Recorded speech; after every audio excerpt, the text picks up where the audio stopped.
എന്റെ ഉമ്മ ഇതും കഴിക്കണ ഇപ്പൊ തന്നെ ഫുള്ളായി. ഇടയ്ക്കൊന്ന് ഫുള്ളാവുന്നത് നല്ലതാ. നിങ്ങളൊന്നും കഴിച്ചില്ലല്ലേ? ജമാല് കഴിക്കുന്നത് കാണുന്നതാ എന്റെ സുഖം. ആരുടെ പേരില റിസർവേഷൻ? പ്രതിമ ജോഷി. എവിടുന്നാ വരുന്നത്? ബോംബെ. അഡ്വാൻസ് വേണോ? വേണ്ട, റൂം എടുക്കുമ്പോൾ തന്നാൽ മതി. Okay, thanks.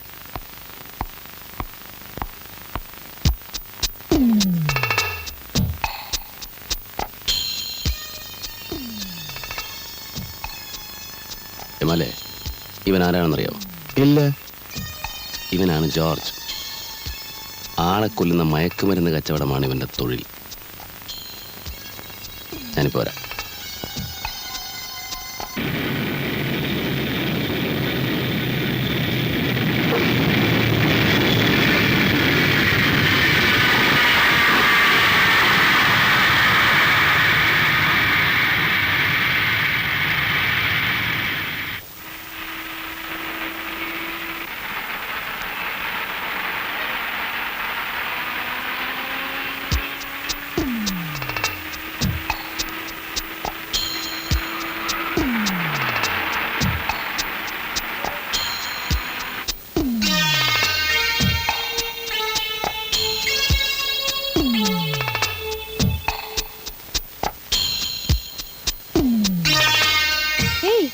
You still here? Why didn't you go? Madam, he purchase. मैंने पहले ही कह दिया ना, तुम रात को आओ. अभी मेरे पास कुछ भी नहीं है. That is correct, madam. ചരക്ക് സാറിന് തന്നെ കിട്ടുമെന്നുള്ള ഒരു ഉറപ്പിന് വേണ്ടി. क्या उरपो? मुझे बिल्कुल नहीं समझता तुम्हारा language. I'll take the money when I give you the material in the night. രാത്രി സാധനം കിട്ടും, അപ്പൊ കാശ് കൊടുത്താൽ മതിയെന്നാ. Oh, my card. Okay madam, see you in the night. താനല്ലേ പറഞ്ഞോളൂ മലയാളിയാണെന്ന്, എന്നിട്ട് മലയാളം പറയുന്നില്ലല്ലോ. ഒക്കെ അഭിനയൂല സാറേ. മീര നായർന്ന അവളുടെ പേര്. കൂടെയുള്ളതാരാ? അപ്പനെ? ആരായാലും എന്താന്ന്, നമുക്ക് നമ്മുടെ കാര്യം നടന്ന പോരെ. केशन ചേട്ടാ, പാർസൽ ഓഫീസിൽ പോയി ഇത് ഡെലിവറി എടുത്തോണ്ട് വരൂ. എത്തിക്കാണോ? ബോംബെ അയച്ചിട്ട് ഒരാഴ്ചയല്ലേ ആയുള്ളൂ. സാധനം ഇവിടെ എത്തിയിട്ടുണ്ട്. അത് വിളിച്ചു ചോദിച്ചതിന് ശേഷമല്ലേ നമ്മളോട് പുറപ്പെടാൻ പറഞ്ഞത്. ഓ, ആ പാർസൽ സൂക്ഷിക്കണം. അതിനുള്ളിൽ എന്താണെന്ന് അറിയാലോ. അറിയാം. ഇത് ആദ്യമായിട്ടൊന്നും അല്ലല്ലോ. പക്ഷെ ഇവിടെ ആദ്യമാണ്, അത് ഓർമ്മ വേണം. ഓ,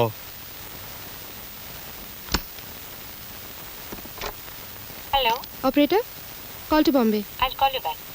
ഓക്കെ. യെസ്, ബോംബെയിൽ നിന്ന് വന്ന മിസ് മീര നായർ അല്ലേ? व्हाट? മീര നായർ. क्या बोला? मीरा नायर? वो कौन? മലയാളത്തിൽ പറവങ്ങളെ, മീരയല്ലേ? Malayalam?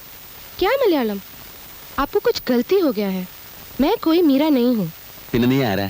I can't follow your language. If you want to know something, go ask at the reception. Don't disturb me. I am sorry. I mistake you for miss Meera Nair. I am sorry. അയ്യോ, പാമ്പ്! അയ്യോ, എവിടെ?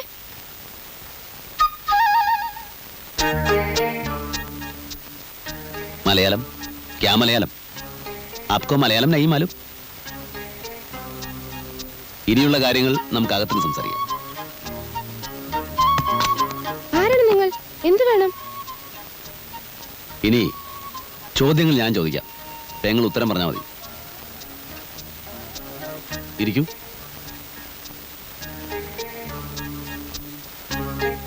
ഇരിക്കുന്നേ.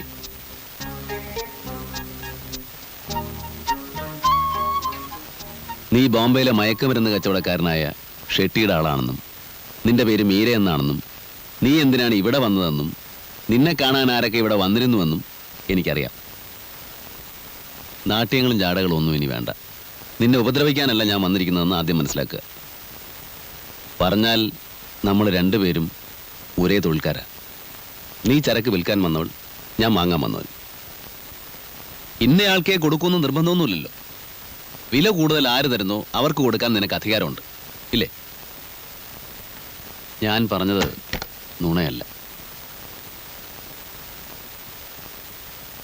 ഇനി പറ, ഞാൻ എവിടെ എപ്പോ വരണം സാധനം വാങ്ങിക്കാൻ? ഞാൻ നിങ്ങളെ ആദ്യമായിട്ടാണ് കാണുന്നത്. എൻ്റെ പേര് ഗൗതമൻ. ഈ തൊഴിലിൽ തുടക്കക്കാരനാണ്. അതുകൊണ്ടാണ് നമ്മൾ നേരത്തെ പരിചയപ്പെടാതെ പോയത്. ഇപ്പം നമ്മൾ പരിചയപ്പെട്ട് കഴിഞ്ഞു. ഇനി ഇത് തുടരും. അപ്പം മീരയ്ക്ക് എന്നെ ബോധ്യമാവും. ഞാൻ എപ്പോൾ വരണമെന്ന് പറഞ്ഞില്ല. രാത്രി വന്നാൽ മതി. എത്ര മണിക്ക്? ഒരു 10 മണിക്ക്. ഇതേ ഹോട്ടലിൽ ഇതേ മുറിയിൽ. ഉം. ആ അപ്പൊ ഇത് വിട്ടിരിക്കട്ടെ. വേണ്ട, അത് കൊണ്ടുപോയിക്കോളൂ. എനിക്ക് മീരെ വിശ്വാസമാണ്. അതുകൊണ്ടല്ല, ആ. രാത്രി കൊണ്ടുവന്നാൽ മതി. ഓക്കെ, അപ്പൊ ഞാൻ വരും രാത്രി 10 മണിക്ക് കൃത്യം. ഓക്കെ. ഉം.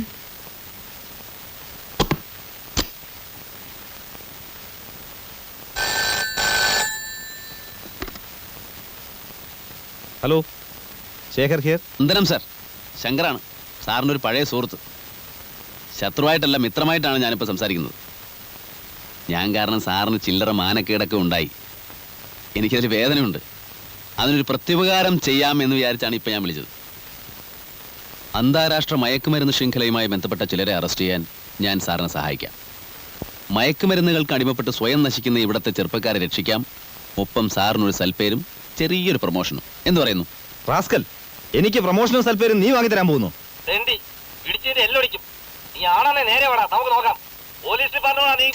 ഇക്കാലത്തൊരു നല്ല കാര്യം ചെയ്യാമെന്ന് വെച്ചിട്ട് കാര്യമില്ല. എന്താ സാർ? അല്ല, ഇക്കാലത്തൊരു നല്ല കാര്യം ചെയ്യാമെന്ന് വെച്ചിട്ട് കാര്യമില്ലെന്ന് പറയാം. ശരിയാ. വല്ല പോലീസോ കസ്റ്റംസോ ആയിരിക്കൂ. പോലീസോ കസ്റ്റംസോ ആണെങ്കിൽ ഇങ്ങനൊരു നാടൻ കളിക്കേണ്ട ആവശ്യം എന്താ? ചേട്ടൻ വരുന്നവരെ കാത്തിരുന്ന് തൊണ്ടിയോടെ അറസ്റ്റ് ചെയ്താൽ പോരെ? കൂടാതെ അയാൾ പൈസ ആയിട്ടാ വന്നത്.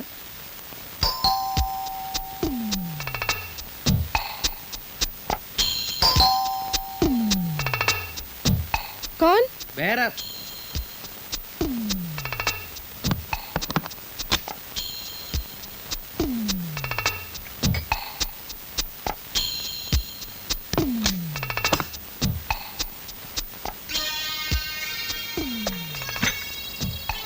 എനിക്കാകെ പേടിയാകുന്നു കുഞ്ഞ്.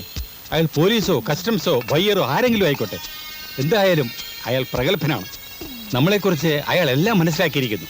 ആ നിലയ്ക്ക് അയാൾ ആരായിരുന്നാലും അയാളെ കൊണ്ട് നമുക്ക് ഉപദ്രവം ഉണ്ടാവും.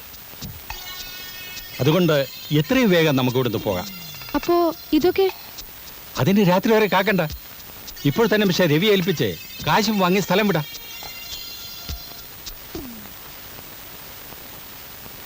ക്യാഷ് കൊണ്ടുവന്നിട്ടുണ്ടോ? ഹോട്ടലിൽ വന്നയാളെ ഇതിനു മുമ്പ് കണ്ടിട്ടുണ്ടോ? എങ്ങനെയോ നിങ്ങൾ ആരാന്നറിഞ്ഞേ സാധനം വാങ്ങാൻ വന്ന ആളായിരിക്കും.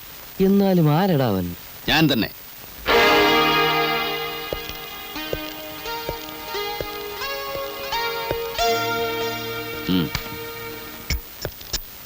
രാത്രി 10 മണിക്ക് നിന്നെ തേടി ഹോട്ടലിൽ വന്നാൽ നിന്റെ പൊടി പോലും കാണില്ലെന്ന് എനിക്കറിഞ്ഞൂടെ? സാധനവുമായി ഇയാൾ വരുമ്പോ ഹോട്ടലിൽ വെച്ച് നിങ്ങളെ രണ്ടുപേരെയും എനിക്ക് കസ്റ്റഡിയിൽ എടുക്കാമായിരുന്നു. പക്ഷേ വാങ്ങുന്നവൻ എനിക്ക് കിട്ടില്ലല്ലോ. ഏ ബഹൻ, ये काम में तुम्हारा एक्सपीरियंस बहुत बहुत कम है, समझा? എടുക്കടാ. അനങ്ങി പോരുത്. ഈ കെട്ടിടം മുഴുവൻ ഞങ്ങളുടെ ആളുകൾ വളഞ്ഞിരിക്കുകയാണ്. കമാൺ.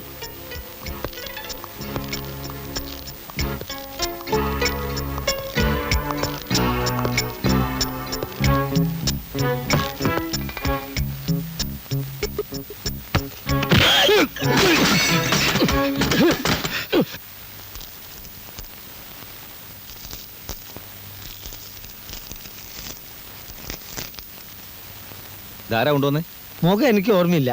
സാറിന് തരാൻ കുറച്ച് മധുരപലഹാരങ്ങളാണെന്ന് പറഞ്ഞു. അതിനിപ്പോ എന്ത് മുഖം അഡ്രസ് നോക്കാൻ? ഹലോ, ഞാൻ തന്നെയാണ് സാർ. ഇപ്പൊ വിശ്വാസമായില്ലേ ഞാൻ പറഞ്ഞ നുണയല്ലാന്ന്? സാറിന്റെ ജോലി ഞാൻ സ്വയം ഏറ്റെടുത്തു. അവരിൽ നിന്ന് പിടിച്ചെടുത്ത സാധനങ്ങൾ സാറിന്, വേറൊന്നുകൂടെ കിട്ടി, പണം. അത് ഞാൻ എടുത്തു. ഞാനൊരു പ്രാരാബ്ധക്കാരനല്ലേ സാറേ. ആ പിന്നെ ഒരു കാര്യം, ആ സാധനം എത്രയും വേഗം നശിപ്പിച്ചേക്കണം. ലക്ഷക്കണക്കിന് രൂപ വിലപിടിപ്പുള്ള മുതലാത്. സാറിന് വേണ്ടാത്ത വല്ല ടെംപ്ടേഷനും തോന്നിയാലോ? ദേഷ്യം തോന്നരുത്, നമ്മളൊക്കെ മനുഷ്യരല്ലേ സാറേ. എപ്പോഴാ മനസ്സ് മാറുക എന്ന് പറയാൻ ഒക്കില്ലല്ലോ. എനിവേ, വീണ്ടും സന്ധിക്കും വരെ വണക്കം. ഹലോ, ടെലിഫോൺ എക്സ്ചേഞ്ച് അല്ലേ? Connect me to your JE please. Good morning, I am Shekhar, CI Shekhar. ഒരു ഉപകാരം ചെയ്യണം. സ്റ്റേഷനിലേക്കും എൻ്റെ വീട്ടിലേക്കും വരുന്ന ടെലിഫോൺ കോൾസിൻ്റെ നമ്പറുകൾ ഒന്ന് ട്രേസ് ചെയ്യണം. കുറച്ച് ദിവസത്തേക്ക് മതി. ഏത് ഏരിയയിൽ നിന്നാണെന്നൊന്ന് മനസ്സിലാക്കിയാലും മതി പ്ലീസ്. റിക്വസ്റ്റ് എഴുതി കൊടുത്തോളാം. Thank you.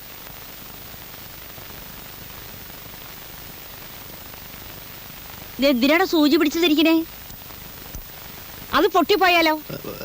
ഇത് നടക്കുന്നില്ല. നടക്കുന്നില്ലേ പിടിച്ചതിരിക്കണോ? താൻ ഏതാ? വാസുദേവൻ സാർ എവിടെ? ഏത് വാസുദേവൻ സാറ്? ഏത് വാസുദേവൻ സാറോ? അപ്പൊ താൻ എങ്ങനെ അകത്ത് കയറി? നിങ്ങളാരാ? പപ്പാട്ടന്റെ ഉമ്മയാ? പപ്പേട്ടനോ? അതാരാ? ഇവൻ പൂട്ട് പൊളിച്ച് അകത്ത് കടന്നതാണോ എന്റെ ഈശ്വര? പപ്പാട്ടാ, പപ്പാട്ടാ. ആ അകത്തുണ്ടായിരുന്നോ? ഉം. സാറിന്റെ പേര് പപ്പൻ എന്നാണോ? ആ അങ്ങനെ ഒരു പേരെനിക്കുണ്ട്. കമ്പനി എല്ലാവരും അങ്ങനെ വിളിക്കുക. ഞാനെങ്കിലും പോയി കുറച്ച് ചായ ഉണ്ടാക്കി. ഞാൻ വെള്ളം വെച്ചിട്ടുണ്ട്. ഇത് കൂടെ പണിയെടുക്കുന്ന ആളായിരിക്കും അല്ലേ? ആ അതെ അതെ. ആ അപ്പൊ സാറേ, ഓട്ട് കമ്പനിയിൽ അവിടെയുള്ള ഒരു കളരി ഗുരുക്കലില്ലേ, ഉം. അയാൾക്കൊരു മോളുണ്ട്. പഠിപ്പധികമില്ല, പക്ഷെ നല്ല ഓരോം തടി.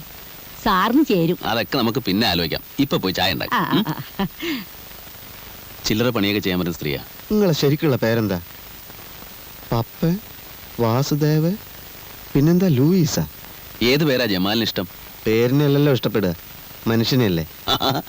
ജമാലിന് കുറച്ച് കാര്യവിവരമൊക്കെ ഉണ്ടല്ലോ. തന്റെ ബാവൊക്കെ എപ്പോഴാ ഗോവയെന്ന് വരിക? അത് മൂപ്പരുടെ വീട്ടുകാർക്കും അറിയില്ല. സോറ നമ്മളെ പുരയിൽ ഇരുത്തി പൊറപ്പിക്കണില്ല. പെരുന്നാൾ അടുത്തല്ലോ, കുട്ടിയൊക്കെ കോടിക്കുപ്പായം വേണമെന്ന്. അതിനു മുമ്പ് ബാബുക്ക വരാണ്ടിരിക്കില്ല. ഉവയത്ത് നളിയൻ്റെ വിവരമൊന്നും ഇല്ലാത്തതുകൊണ്ട് സൂറയുടെ കരച്ചിലത് വേറെ. നമ്മളിപ്പോൾ എന്താ ചെയ്യുക?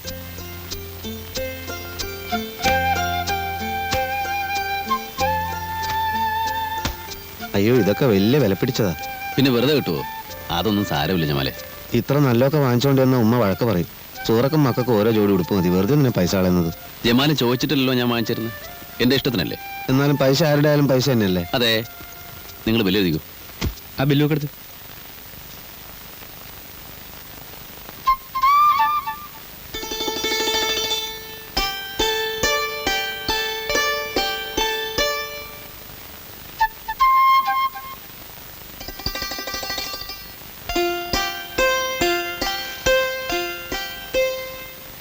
ഹലോ ഹലോ, നിങ്ങളുടെ അല്ലേ? ആ ആനി, നല്ല ആളാ. എന്താ ഫോൺ ചെയ്യാതിരുന്നത്? കൊള്ളാം. ഞാൻ എത്ര തവണ ട്രൈ ചെയ്തെന്നറിയോ? നിങ്ങളുടെ ലൈൻ എന്തോ തകരാറുണ്ട്. എപ്പോ വിളിച്ചാലും എൻഗേജ്ഡ്. ഞാൻ വിചാരിച്ചു എന്നോടെന്തോ ദേഷ്യമാണെന്ന്. നല്ല കാര്യായി. ആനിയോട് ദേഷ്യപ്പെടാൻ എനിക്ക് ജമ്മത്ത് സാധിക്കില്ല. ഇപ്പോഴും ഡ്യൂട്ടിയിലാണോ? ഡ്യൂട്ടിയോ? ആ അതെ അതെ, ഇപ്പൊ ഓഫാ. വീട്ടിൽ തനിച്ച് നിന്നിട്ട് മഹാബോർ. ആനിയാണെ വിളിച്ചിട്ട് കിട്ടുന്നുമില്ല. വെറുതെ ഒന്ന് പുറത്തിറങ്ങിയത്. കള്ളം. വെറുതെ പുറത്തിറങ്ങുന്നവരെങ്ങനെ ഇവിടെ എത്തുന്നത്? ഞാൻ വന്നത് എന്തിനാന്ന് പറഞ്ഞാ ആനി വിശ്വസിക്കില്ല. ആനിക്ക് എന്തെങ്കിലും ഒരു പ്രസന്റ് വാങ്ങിക്കാനാണ് ഞാൻ വന്നത്. എനിക്കെന്തിനാ പ്രസന്റ്? അന്ന് ആ ബർത്ത്ഡേക്ക് എനിക്ക് കിട്ടിയ ഏറ്റവും വലിയ പ്രസന്റാണ് ടോണിയുടെ സ്നേഹം. ഞാൻ ഭാഗ്യവാനാണ്. പഠിപ്പ് കഴിഞ്ഞ ഉടനെ എന്റെ കല്യാണം നടത്താൻ തിരക്കിട്ട ആലോചനകളായിരുന്നു ഡാഡി. മമ്മി ഇല്ലാത്തോണ്ട് ഉത്തരവാദിത്തം ഡാഡിക്കാണല്ലോ. ഇന്നലെ ഞാൻ പറഞ്ഞു എനിക്കിഷ്ടപ്പെട്ട ആളെ ഞാൻ തന്നെ തിരഞ്ഞെടുത്തോളാന്ന്. ഭയങ്കര ധൈര്യം തന്നെ. ആളുകൾ ശ്രദ്ധിക്കുന്നെന്ന് തോന്നുന്നു. ആനി നടന്നോളൂ. എന്നെ എന്താ വീട്ടിലേക്ക് ക്ഷണിക്കാത്തെ? ഒരു ദിവസം ഞാൻ ക്ഷണിക്കും. അപ്പൊ വന്നാ മതി. ആളുകൾ നോക്കുന്നുണ്ട്. നമുക്ക് പുറത്തെവിടെങ്കിലും പോവാം. പുറത്തെവിടെ? ആളുകൾ അധികം ഇല്ലാത്തടത്ത്. ദോസ്തനെ കണ്ട് സംസാരിച്ച് തിരിച്ചു വരുമ്പോഴേക്കും ജമാൽ ദോസ്തനെ കാണാനില്ല. ഞാൻ കുറെ കാത്തുന്നു. ഞാനുണ്ടാവും നോമ്പോർക്കാൻ.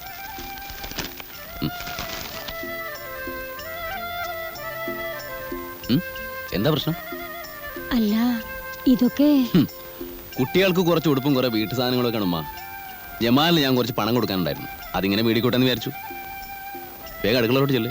സമയമായി നോമ്പോർക്കാൻ. ചെല്ലടാ. സൂറേന്റെയും കുട്ടികളുടെയും മുഖം കാണാൻ വയ്യാണ്ടിരിക്കുകയായിരുന്നു. പടച്ചോൻ പപ്പേടനെ കാക്കും. എന്നോട് പടച്ചോന്റെ നിലപാടെന്താണെന്ന് എനിക്കിതുവരെ വ്യക്തമായിട്ടില്ല.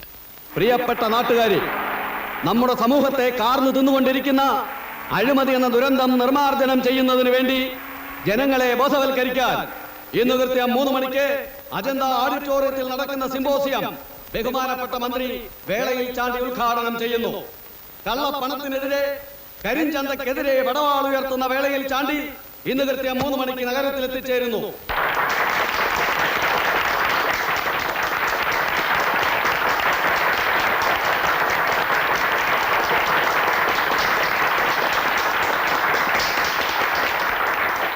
ബഹുമാനപ്പെട്ട മന്ത്രി ശ്രീ വേളയിൽ ചാണ്ടി ഇപ്പോൾ നിങ്ങളോട് സംസാരിക്കുന്നതായിരിക്കും.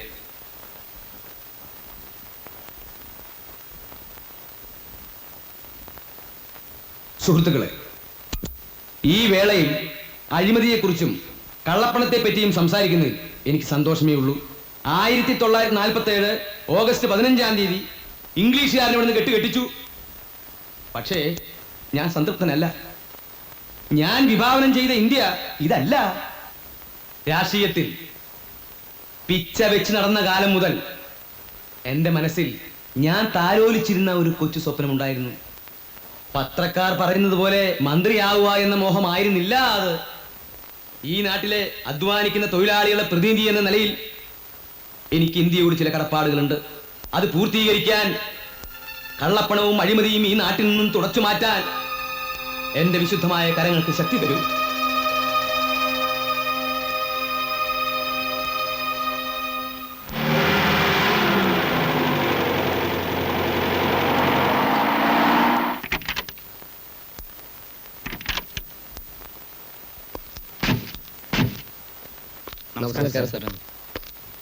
എന്റെ പൊന്നു ലൂസി, ഞാൻ പറയുന്ന ഒന്ന് കേക്ക്. നിങ്ങളൊക്കെ വന്നിട്ട് കുറെ നേരം ആയോ? ഇല്ല, സാറിന്ന് വരൂന്ന് അറിഞ്ഞപ്പോ പിന്നെ നന്നായി, വളരെ നന്നായി. സാറിനെ കാണാനും നിവേദനം തരാനും നമ്മുടെ നിയോജക മണ്ഡലത്തിൽ നിന്ന് കുറെ കൃഷിക്കാർ വന്നിട്ടുണ്ട്.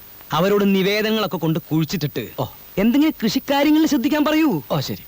കൃഷിക്കാരെ കൊണ്ടുള്ളൊരു ശല്യം.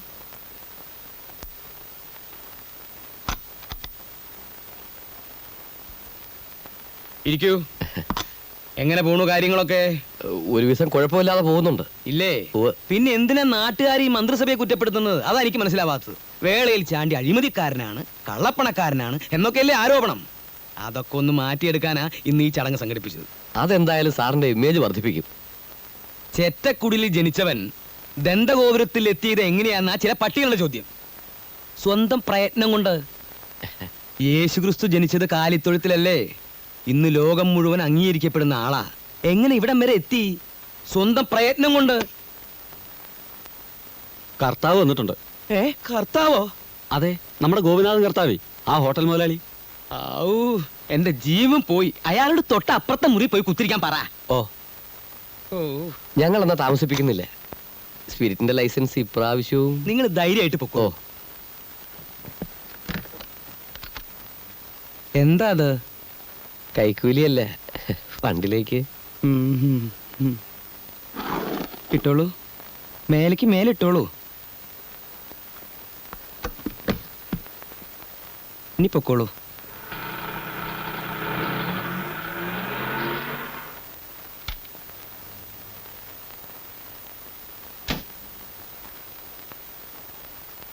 എല്ലാവരും ഉണ്ടല്ലോ. മിനിസ്റ്ററെ കണ്ടു കഴിഞ്ഞാ? കഴിഞ്ഞു. കൃഷ്ണേട്ടൻ എന്താ താമസിച്ചേ? ഞാൻ അല്പം തിരക്കിലായിരുന്നു. എന്താ രവി, മന്ത്രി എന്ത് പറഞ്ഞു? പ്രത്യേകിച്ചൊന്നും പറഞ്ഞില്ല. വന്നേ, ഒരു മിനിറ്റ്. രവി, ഇപ്രാവശ്യമെങ്കിലും വയനാട് റേഞ്ച് എനിക്ക് വിട്ടുതരണം. ലേലമല്ലേ, ആർക്ക് ശ്രമിച്ചു നോക്കാവുന്നല്ലേ ഉള്ളൂ. പോകാം. നമസ്കാരം. നമസ്കാരം. എന്തൊക്കെയാണ്? അകത്തുണ്ടല്ലോ. ഉണ്ട്. ഒന്ന് കാണട്ടെ. ആ ചെല്ല. എത്രയുണ്ട്? 4. നമസ്കാരം. ഓ, താനായിരുന്നു. ഒന്ന് മുട്ടിട്ട് വന്നൂറു. അങ്ങനെ ഒരു ആവശ്യമുണ്ടെന്ന് തോന്നിയില്ല. താ പുറത്തു പോയി നിൽക്ക്, അല്ലെങ്കിൽ വല്ലവരും കൊണ്ട് എഴുന്നള്ളും. ഓ, നാളെ തന്റെ മഞ്ഞപത്രത്തിൽ വരുവോടോ മന്ത്രി വേളയിൽ ചാണ്ടിയുടെ തലയിൽ നോട്ടുകൊണ്ട് അഭിഷേകം എന്നൊക്കെ. ഒന്ന് ചുമ്മാ ഇരു സാറേ. അങ്ങനെ വലുതും ഇന്നേ വരെ എന്റെ പത്രത്തിൽ വന്നിട്ടുണ്ടോ? അങ്ങനെ അങ്ങോട്ട് തീർത്ത് പറയാൻ പറ്റില്ല. താ എനിക്കെതിരായ ചില ഒളിയമ്പുകൾ വിട്ടതൊന്നും ഞാൻ അറിയാതിരുന്നിട്ടില്ല. അല്ല, ഇനി അഥവാ അങ്ങനെ വലുതും വന്നിട്ടുണ്ടെങ്കിൽ അതുമല്ല അച്ചടിപ്പശകായിരിക്കും. അങ്ങനെയുള്ള അച്ചടിപ്പശക ഈ പെശകെന്ന് പറയുന്നത്. അത് വെച്ച് വലിയ കളി കളിക്കണ്ട. അതൊക്കെ പോട്ടെ, എങ്ങനെയുണ്ടോ തന്റെ പത്രത്തിന്റെ ഓട്ടം? 500, 1000 അത് ഒരെണ്ണോ? അയ്യോ, 1,00,000 കവിയും. തുടങ്ങിയിട്ട് ഇന്ന് വരെയുള്ള കണക്കല്ല ഞാൻ ചോദിച്ചത്. ഓ, സാറിന്റെ ഒരു തമാശ. എടോ അമ്പലക്കള്ള, തനിക്ക് ബിൽഡിംഗ് പണിയുണ്ട്, അബ്കാരി ഉണ്ട്, എസ്റ്റേറ്റ് ഉണ്ട്. പിന്നെ എന്തിനാടോ ഈ കടലാസിന്റെ വില പോലും കിട്ടാത്ത ഈ പത്രം കൊണ്ട് നടക്കുന്നത്? അതുള്ളത് കൊണ്ടാണല്ലോ സാറേ കഥയിൽ മുട്ടാതെ അകത്ത് കയറാൻ കഴിഞ്ഞത്. ആ ശരി ശരി, അതൊക്കെ പോട്ടെ. ഇപ്പൊ തന്റെ വരവിന്റെ ഉദ്ദേശം എന്താ? അത് പിന്നെ ഇതിൽ വെക്കല്ലേ, ഇത് എണ്ണിതാ. അവിടെ 1 2 3 4 5 അല്ലേ? ആ അത് പോട്ടെ. എടോ താൻ ഇന്നാളൊരു ബ്ലേഡിന്റെ കാര്യം പറഞ്ഞില്ലേ? ഫോറിൻ ബ്ലേഡിന്റെ അല്ലേ എന്റെ അളിയൻ ദുബായിന്ന് കൊണ്ടുവന്നത്? സാറിന് വേണോ? എന്തിനാ? കൈത്തറുത്ത് ചാവാനാ? എടോ ബ്ലേഡ് കമ്പനി. ഓ, ദേവസ്യാന്റെ ബാങ്ക്. ഏത് ദേവസ്യേട്ടൻ? ഗോപുരം ചിറ്റ് ഫണ്ട്സിന്റെ ഉടമസ്ഥൻ. ഞങ്ങളുടെയൊക്കെ ദൈവം. ദൈവോ? അതെ, ലേലത്തിനൊക്കെ പോകുമ്പോ 10-20 ലക്ഷം മറക്കണമെങ്കിൽ അയാളെ ഉള്ളൂ. ചെവി അയാളുടെ ഇടപാടെങ്ങനെ വിശ്വസിക്കാവോ? ഭംഗി വാക്ക് പറയല്ല, എന്നേക്കാൾ വിശ്വസിക്കാം. താൻ അയാളെ ഒന്ന് വിളിച്ചു പറ, എനിക്ക് അയാളെ ഒന്ന് കാണണം. ഇപ്പൊ തന്നെ പറഞ്ഞേക്കാം.